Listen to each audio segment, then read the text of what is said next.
Hello everyone, in today's video we are going to be recreating a dress that was worn and owned by Mae West. I'm a little late in learning about Mae West, but from what I've learned, she impresses me. Now there's a YouTube channel called the Unofficial Mae West Museum. It's a two-part video, and this dress, an afternoon tea gown, caught my eye that was owned by her. I thought it was beautiful. For what I could make out, this was what it looks like. Best by looking at those images from those screen caps I showed you. Something towards this fashion and then this style, but with a mermaid train. Now, every pattern, every dress comes with a pattern. And patterns are very helpful. As you can see here, it's nice to know because you have the sizes that you can cut it into. But what if we did not have that pattern? As you can see here, we're starting from scratch. So the best thing that I like to do is do a mock-up. But to save on mock-up fabric, aka muslin that I like to use, I do mini mock-ups using my lovely toner doll here. Her name's Hortensia. These are the tools that we're going to use to make our mock-up. So why don't we get started? So what I'm doing here is I'm drawing up the bodice with the mock-up fabric, tracing it over the body like it was a mannequin, like a life-size mannequin, which is what I'll be doing. And then afterwards I take it out and then I just enhance the outline that I drew, and then I'm going to cut it out. I also correct the shape, I restyle it, curve it out a bit, just get it to look like a pattern, less like a sketch, for lack of a better word. I'm cutting it out and then I'm pinning it to the doll here, as you can see. Now we're going to do the back side. And like I said, I'm just using images from the screen caps that I showed you guys earlier to kind of get an idea of how this dress is constructed. The hardest part will be doing the skirt and the sleeves, but more about that later. So here I am, I'm kind of, using the front pattern mock-up piece that I made to kind of fit it to the custom back piece. And then I'm doing what I did at the front. I'm enhancing the drawing that I did, and then I'm just altering it to kind of suit what I need it to suit, what I believe might have been how the pattern was, if this was the dress pattern back then. I'm trying to make it as close to what I saw, and that's what I'm trying to do. But from what I made out, it turned out pretty good. So now I'm using the pattern pieces of the bodice to try to design a skirt pattern. Now, as I explained, the skirt pattern and the sleeve pattern is going to be very hard because, like I said, we're looking at an image on a hanger where you don't see this dress on a mannequin, so you don't really know the full shape. This is all just a guess, following images close to how I think the dress might have looked, but with a fishtail train. And then this is what we got with the skirt. Now this skirt had many transformations. It had different pattern pieces, and then as we progressed, it got lower and lower.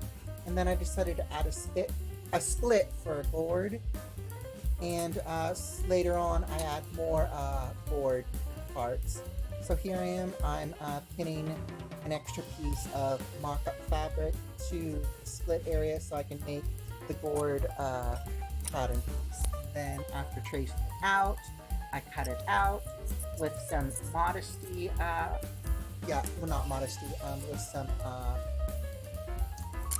some room for some extra room.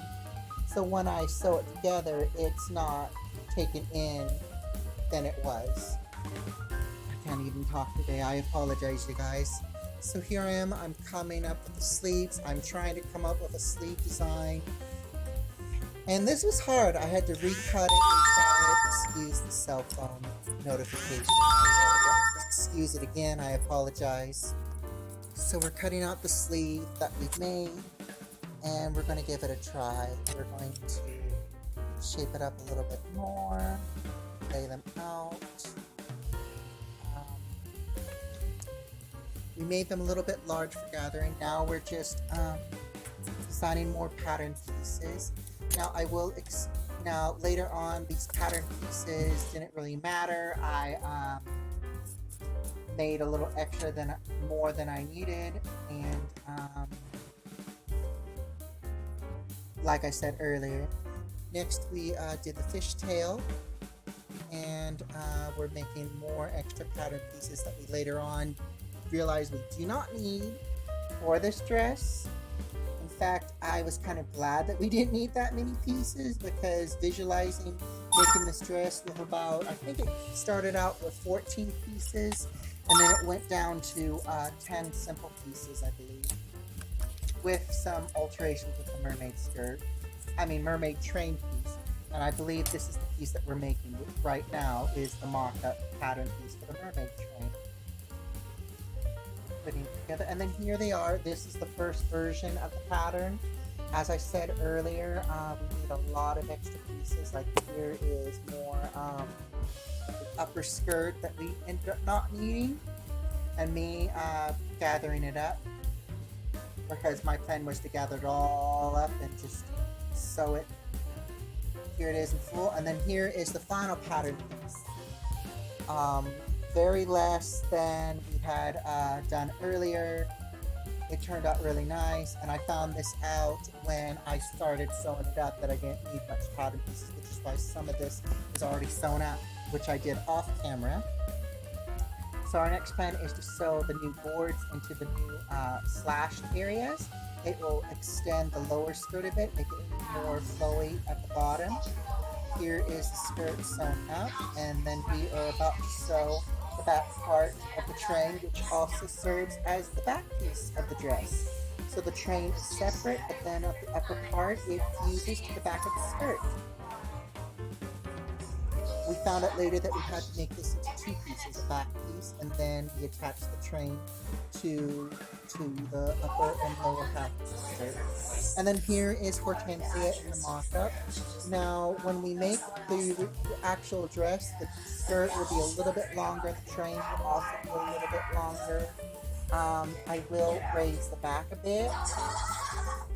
But all in all, I love how it turned out. I did give the sleeve a petal effect, which was done off camera. And then later on, I decided, it was a little showing a little too much boots, so I made a little extra piece, like a modesty piece for the front. And then here it is, the modesty piece. I like it much better like this. Thank you for watching. Please like and subscribe, and hit that bell for more in the future.